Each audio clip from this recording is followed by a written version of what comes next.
Tristesse et désolation se lisent sur tous les visages des membres de cette famille Zongo.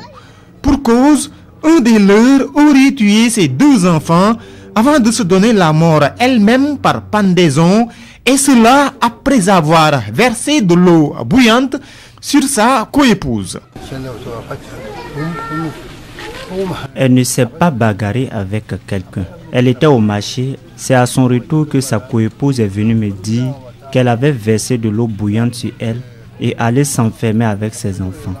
Quand j'ai tenté d'ouvrir la porte, effectivement, je me rends compte que c'est bouclé.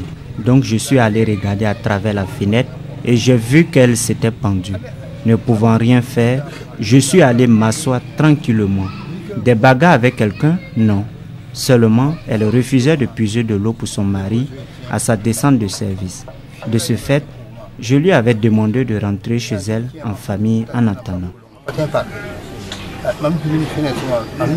Retourner en famille, le vœu de son beau-père, mais la défunte, elle, après 6 ans de mariage, aurait préféré mettre un terme non seulement à sa vie, mais aussi à celle de sa progéniture, dont un enfant de 10 mois et un autre de 4 ans.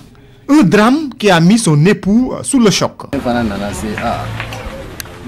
C'est du service qu'on m'a appelé et quand je suis arrivé, on m'a dit qu'elle a versé de l'eau sur sa coépouse et s'enfermait avec les enfants.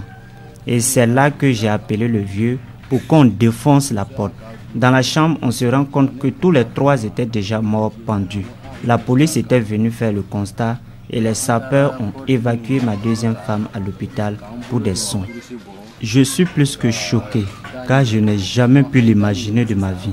J'ai même été hospitalisé à l'hôpital avant de pouvoir retrouver mes forces. On est ensemble depuis 2009 et on n'a jamais eu de bagarre, en tout cas où elle menaçait de se tuer. On est une grande famille et on n'a jamais ce genre de problème. Donc c'est ce vendredi qu'on est allé récupérer les corps et les enterrer.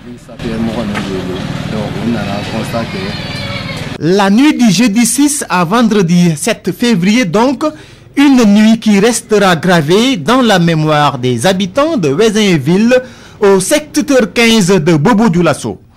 Une nuit également que Bibata Sawodogo ne pourra pas oublier de sitôt.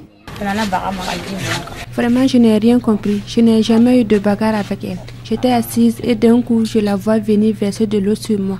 Mais comme la douleur s'est un peu atténuée, je rends grâce à Dieu.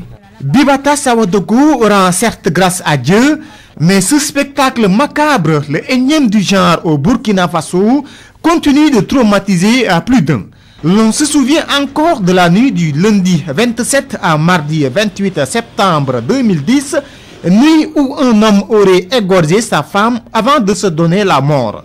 C'était au secteur 9 d'alors de Ouagadougou.